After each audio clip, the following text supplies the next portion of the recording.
I'm furious, and you should be too.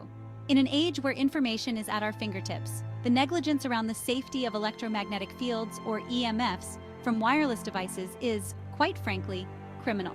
We are living in a world increasingly saturated with EMFs from smartphones, tablets, Wi-Fi routers, and countless other wireless technologies.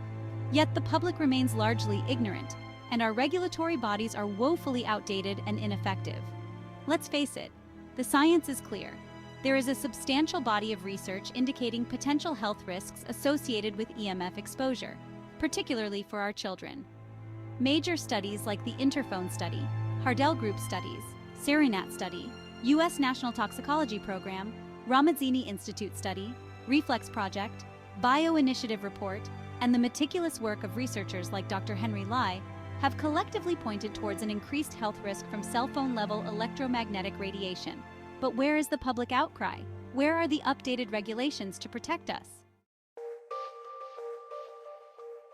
The FCC's safety standards for RF radiation, established in 1996, are beyond archaic.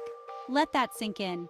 These guidelines were set when cell phones were the size of bricks and the internet was still dial-up.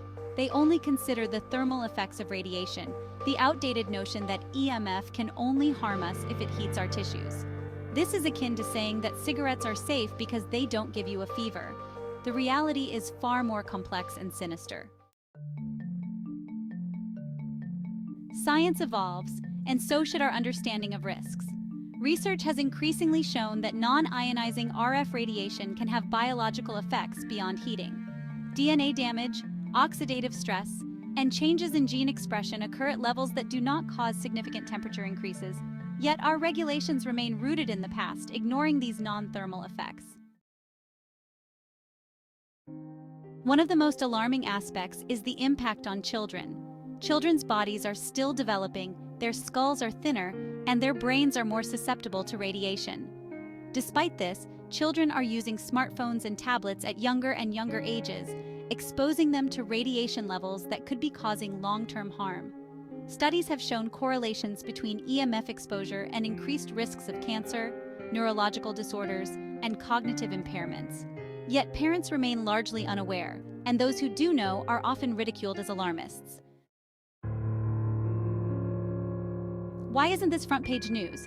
Why aren't we having national debates about EMF safety? Well, the simple answer is a lack of public awareness and a pervasive apathy towards updating safety standards. The telecom industry, much like big tobacco in the past, has a vested interest in downplaying risks. They've successfully lobbied to keep outdated safety standards in place, all while rolling out more powerful and pervasive wireless technologies. The RadioBio Initiative, a glimmer of hope. There are glimmers of hope, such as the U.S. military's RadioBio Initiative, which explores non-thermal effects of RF radiation and aims to understand electromagnetic signaling between biological systems. This initiative acknowledges that there is more to understand about how these frequencies interact with biological systems, suggesting that our current understanding is woefully incomplete. But why does it take the military to push this forward? Where are the civilian authorities? Where is the FDA, the CDC, or any public health body in addressing these concerns? The neglect of this issue is unforgivable. We are failing our children by not taking decisive action to understand and mitigate the risks of EMF exposure. This isn't just about a lack of regulation, it's about a failure of responsibility. We need updated safety standards based on current science, we need public awareness campaigns to educate parents and caregivers, and we need ongoing research to continuously evaluate and address the risks. Science, by its very nature, is an evolving discipline. Historical shifts in scientific understanding, such as the transition from a geocentric to a heliocentric model of the solar system, highlight how new evidence can overturn long-standing beliefs. Similarly, the persistent belief that non-ionizing radiation poses no harm other than through heating is being reconsidered in light of emerging research. Refusing to acknowledge the mounting evidence of non-thermal effects of RF radiation can be likened to holding on to outdated scientific beliefs, such as the flat Earth theory or the geocentric model.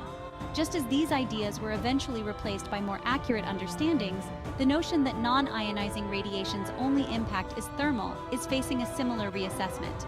Stubbornly clinging to outdated views in the face of new evidence does not align with the principles of scientific inquiry and progress. Enough is enough. We need to demand action. We need to lobby our lawmakers, pressure regulatory bodies, and hold the telecom industry accountable. We need to educate ourselves and others about the potential dangers of EMF exposure, especially for our children. It's time to push back against the complacency and demand the protection we deserve. It's not just about living in a wireless world, it's about living in a safe one. Let's not wait for more evidence of harm to accumulate while we sit idly by. The time for action is now. For the sake of our children and future generations, let's make EMF safety a priority and ensure that our technological advancements do not come at the cost of our health. Wake up, world. It's time to act.